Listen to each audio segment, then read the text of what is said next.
సాతాను తంత్రములులో భాగంగా మనము యాకోబు రాసిన పత్రిక 4:7 ధ్యానిద్దాం. ఎందుకంటే అపోస్తుడైన పౌలు సాతాను తంత్రములను ఎరుగని వారము కాము అంటే క్రైస్తవులైన వారు సాతాను తంత్రములను ఎరిగి ఉండాలి అని అంటున్నాడు.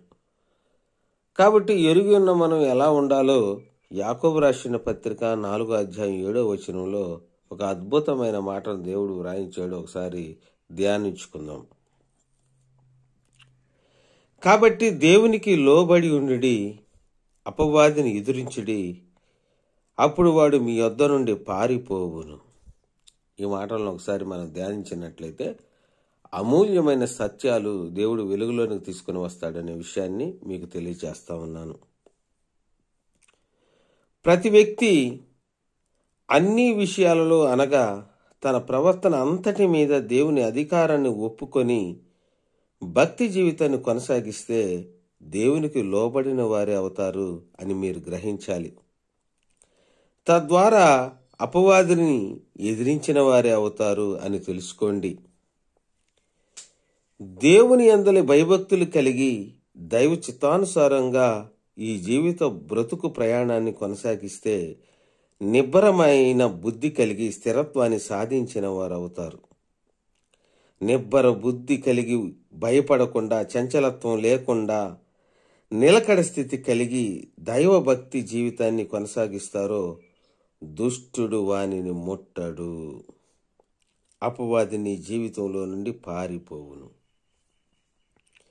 కానీ అపవాది ఎత్తుగడలో భాగంగా మనం గ్రహించినట్లయితే వాడు అదృశ్య అగ్ని బాణాలతో లోబర్చుకోవాలని మన జీవిత అంతము వరకు ప్రయత్నిస్తూనే ఉంటాడనేది విషయాన్ని మీరు గ్రహించాలని తెలియచేస్తా ఉన్నాను. ఆ దుష్టుడు దుష్టత్వంతో కూడిన అగ్ని బాణాలు నీకు హాని చెయ్యలేవు. ఎందుకంటే దేవుని యందు నువ్వు విశ్వాసం ఉంచి ఉన్నావు. దేవుడు కంచె నీకు తోడుగా ఉంది, అవి హాని చేయవు. కాబట్టి ఈ విషయాలను ఒకసారి ధ్యానించాం. కారణం దేవుని హస్తం తోడై ఉండి దేవుని దూతల రక్షణ వలయంలో నిన్ను ఉంచి భద్రపరిచాడు దేవుడు అనే విషయాన్ని మీరు గ్రహించండి. అందుకు హాని చేయలేవు అవి. కాబట్టి స్థిరత్వం ఎవరైతే కలిగి ఉంటారో వాళ్ళు ఎప్పుడూ కూడా స్థిరులుగానే ఉంటారు దేవునిలోని విషయాన్ని నేను మీకు తెలియచేస్తా ఉన్నాను. దేవుడు వేసిన కంచెను అనగా భద్రత వలయాన్ని అనుదినము ఛేదించలేక ప్రతిదినము పారిపోతూనే ఉంటాడు అపవాది. వాడు ప్రతిదినము ఛేదించడానికి ప్రయత్నిస్తున్నాడు. ఆ రక్షణ వలయం నీ చేతులారా నువ్వే తెంచుకుంటానికి వాడు అగ్నిబాణాలు సంధిస్తూ ఉంటాడు. కానీ నీవు దేవుని భక్తి విషయంలో ఒక నిలకడ స్థితి కలిగి ఉన్నావు కాబట్టి అపవాదిని ఎదిరించిన వాడివే. అందువల్ల వాడు పారిపోతూ ఉంటాడు. అందుకే దేవునికి లోబడి ఉండండి, అపవాదిని ఎదిరించుడి, అప్పుడు వాడు మీ వద్ద నుండి పారిపోవును. కానీ మనము ఈ జీవితాన్ని ముగించే అంతవరకు కూడా బహుక్రోధము గలవాడి తన ప్రయత్నాన్ని విరమించుకోడు అని అపవాది మీరు తెలుసుకోండి, గ్రహించండి. వాడు పారిపోతూనే ఉంటాడు, పారిపోతున్నాడు, కానీ ప్రయత్నాన్ని మాత్రం ఎప్పుడూ విడవడు, విరమించుకోడు, ప్రయత్నం చేస్తూనే ఉంటాడు. అవిశ్వాసులను అవిశ్వాసులుగానే ఉంచడానికి ప్రయత్నిస్తానే ఉంటాడు. ఎవరైనా అవిశ్వాసులు జాబితాలో ఉంటే వారు విశ్వాసులు మార్చబడకుండా ఆ జాబితాలోనే వారు ఉండాలని అపవాది అగ్నిబాణాలు హృదయం మీద సంధిస్తూ ఉంటాడు. అదేవిధంగా విశ్వాసులను అవిశ్వాసులుగా మార్చడానికి కుయుక్తిగా అగ్నిబాణాలు సంధిస్తూ ఉంటాడు. ఆ బాణాలు అదృశ్యమైనవి. అందుకే అపవాది కుయుక్తిగా నడుచుకుంటాడు తన బాణాలతో. అపవాది ప్రయత్నించినప్పుడల్లా మీ యొద్ద నుండి పారిపోతూ ఉంటాడు.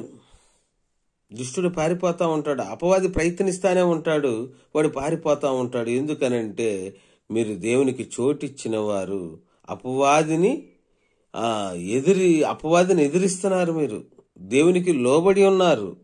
దేవునికి లోబడటం ద్వారా అపవాదిని మీరు ఎదిరిస్తున్నారు. కాబట్టి ఆ విశ్వాస జీవితం ద్వారా, బలమైన విశ్వాస జీవితం ద్వారా వాడిని ఎదిరిస్తున్నారు. కాబట్టి వాడు నిరంతరం పారిపోతూనే ఉంటాడు, కానీ ప్రయత్నాన్ని మాత్రం విరమించుకోడనే విషయాన్ని గ్రహించి మనము కూడా మరణించేంత వరకు, ఈ జీవిత ప్రయాణం ముగించేంత వరకు కూడా మనం దేవునిలో స్థిరత్వాన్ని కలిగి దేవునికి లోబడిన వారుగా ఉండాలనే విషయాన్ని నేను మీకు తెలియజేయుచున్నాను.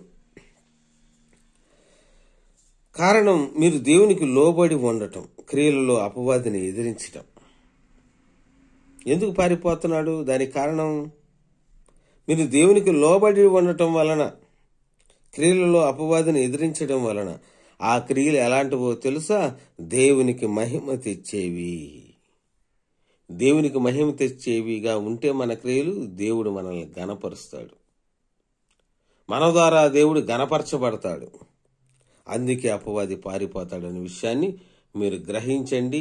దేవునికి లోబడి ఉండండి. మీ విశ్వాస జీవితంలో దేవునికి చోటు ఇవ్వండి.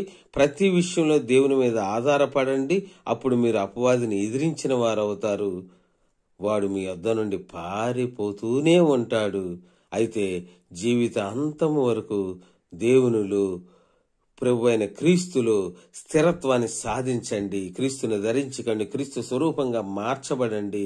క్రీస్తులో ఏకమండి. క్రీస్తు మహాదేవునిలో మీ జీవితాన్ని కొనసాగించండి. ఆ మహాలోకానికి యోగ్యులుగా మీ జీవితాన్ని నడిపించుకోవాలని, ఇక్కడ ప్రయాసపడాలని నేను తెలియజేస్తూ, దేవుడు తెలియజేసిన ఈ మాటలు మీకు తెలియజేస్తూ ఉన్నాను.